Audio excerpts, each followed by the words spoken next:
Hello everybody and welcome to One Player. Today we're going to be discussing how to get your partner, your significant other, your lover, your love interest, your wife, your husband, your spouse, etc. how to get them to play board games. Now this isn't going to be a video where I show you Catan, where I show you Ticket to Ride, where I show you insert theme here Monopoly, because chances are you've probably got those games already and you might have even tried to get your SO involved in one of those wonderful, don't get me wrong, absolutely spectacular entryway games.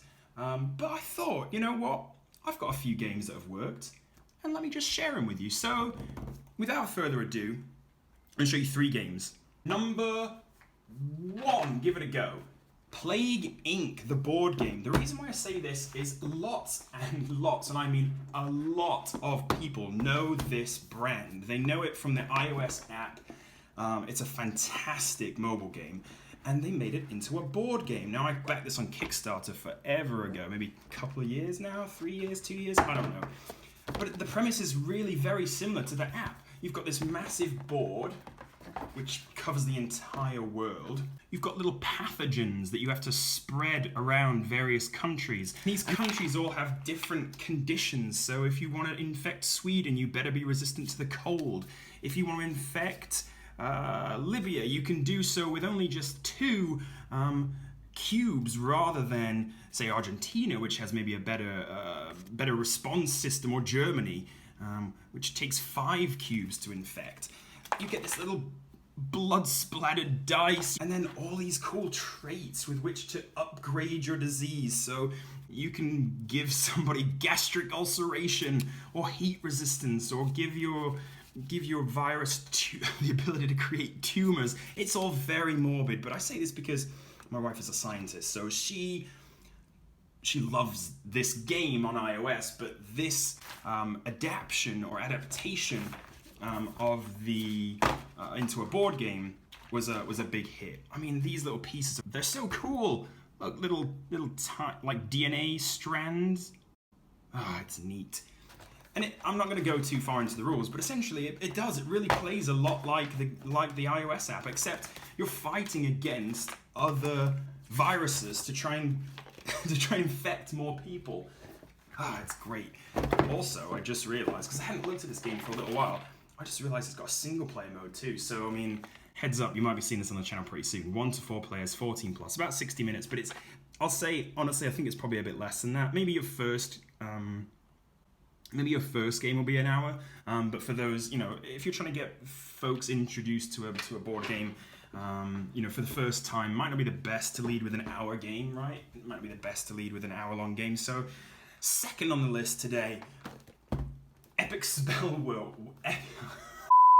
Second on the list today, Epic Spell Wars of the Battle Wizards Rumble at Castle Tentakill. I believe there's like 3 or maybe even 4 different expansions or standalone expansions of this. This game is ridiculous, and I'll tell you why it might work for your significant other or for your partner. Is because it is completely and utterly zany. Essentially, in this game, you are battling wizards. You are fighting against one another. So, you know, if you don't want to get into that, maybe it's not the best. Maybe it's not the best. You're fighting directly against each other, trying to basically wizard each other out of contention.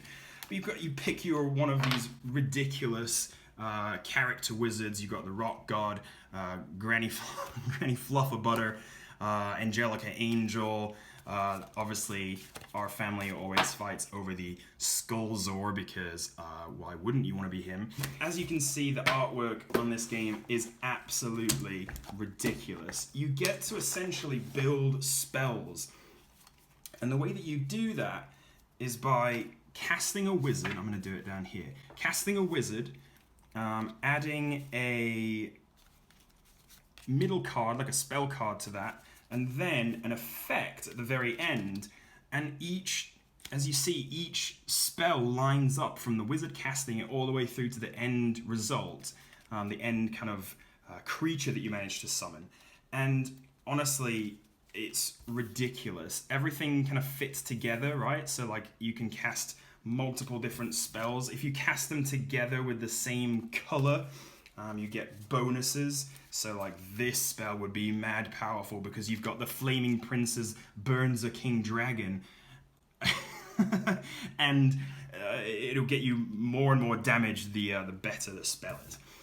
This game is for, I mean, it's just for having a laugh, really. I mean, to be honest, just the things that you can come up with, the things that you can create. I mean, if your significant other is maybe a bit weird, there's a pretty good bet, I promise. It plays really fast, so I think it's probably about 30 minutes, but you can make it shorter, just given that it's only based on like a number of rounds. So if you wanted to play less rounds, like you absolutely could. But yeah, I think, you know what? Yeah, give this a try. It's pretty fun. Epic Spell Wars. Number 3 on our list, in no particular order may I add, but you know, number 3, the one that we're going to do last. This game is called Death Wish. Now again,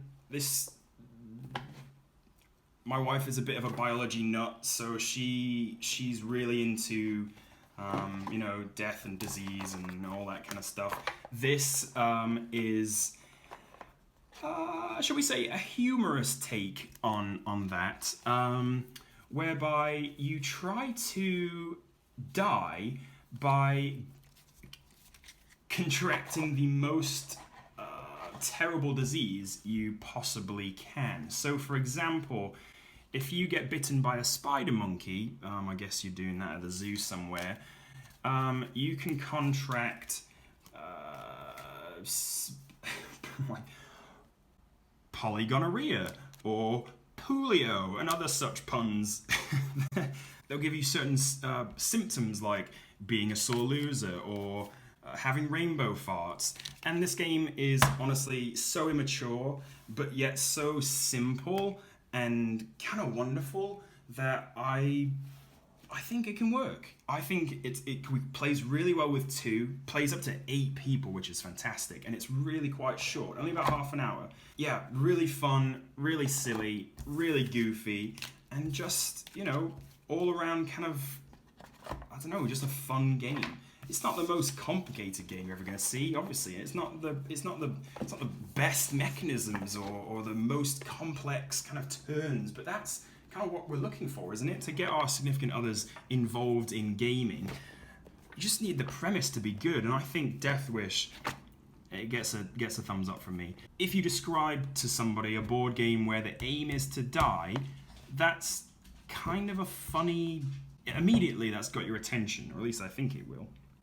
Death Wish, Epic Spell Wars, and Plague Inc. That's my choices. See if you can pick them up, get them on your table, in between you and your loved one. Well, let me know if they've got as weird taste as apparently me and my wife does. That's gonna be it from me. I hope you've enjoyed. Let me know if well, what you think. What are your best games for getting your spouse involved? What are your best games to bring someone to the table, to bring a loved one to the table, where you can just kind of have a bit of a date night, have a bit of a fun time, and but yeah, hopefully, you know, get them hooked on the hobby. The weirder the better, apparently, that's my taste.